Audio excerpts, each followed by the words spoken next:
গতকাল রাত্রে যেভাবে তাণ্ডব চালানো হয়েছে, এমার্জেন্সি ভাঙচুর করা হয়েছে, আন্দোলনরত ছাত্রছাত্রীদের মঞ্চটাও ভেঙে দেওয়া হয়েছে, এটাকে কিভাবে দেখছেন?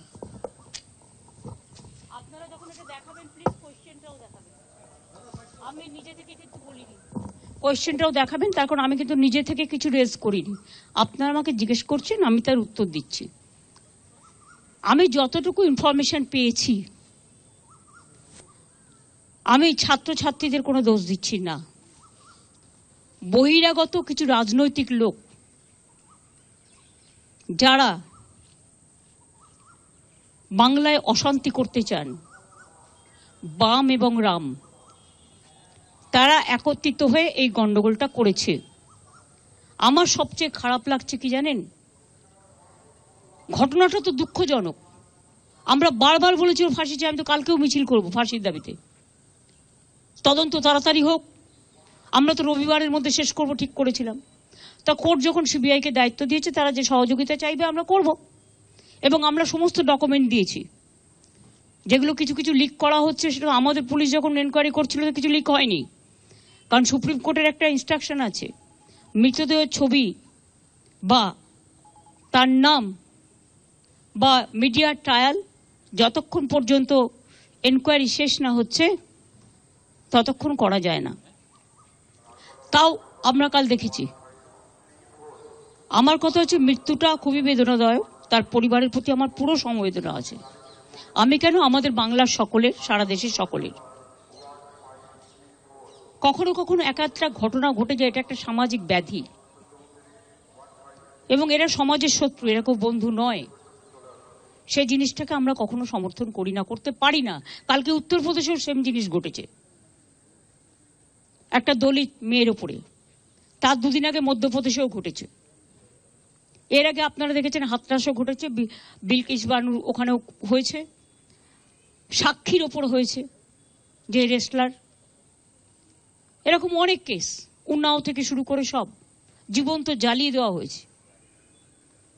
এই কেসগুলো আমি মনে করি যারা করেন, it's a big and big, কি বলবো আমি জানি না, extra ordinary criminal, it's a crime, big crime. এর কোনো শাস্তিতে লাভ নেই, একটাই শাস্তি, ফাঁসি দিয়ে দাও।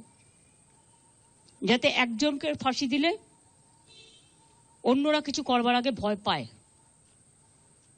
কিন্তু আমি এটা নিশ্চয়ই বলবো, প্রকৃত দোষী যেন শাস্তি পায়, নিরপরাধী যেন না পায়। কারণ ধনঞ্জয় চ্যাটার্জির কেসটা এখন প্রতিদিন কাগজে লেখা হচ্ছে। তার হয়ে একজনকে সাক্ষী দিতে বলা হয়েছিল, যে সাক্ষী দিয়েছিল সে স্বীকার করছে যে আমার পাপবোধ হচ্ছে, আমাকে দিয়ে তখন জোর করে বলানো হয়েছিল। এই দিকটা আমরা যেন লক্ষ্য রাখি, দোষীরা শাস্তি পাক, কিন্তু কোনো নিরপরাধীকে যেন এই শাস্তি পেতে না হয়। যে ডাকতে পারে, সবাইকে কথা বলতে পারে, আলোচনা করতে পারে, কারো কোনো কোয়ারি থাকলে ডাকতেই পারে, এটা তো ইনভেস্টিগেশনের নিয়ম। আমাদের পুলিশও প্রায় 34 জনকে ডেকেছিল, বাদবাকি আরো কিছু ডাকার কথা ছিল। আমাদের টাইম ছিল রবিবার পর্যন্ত।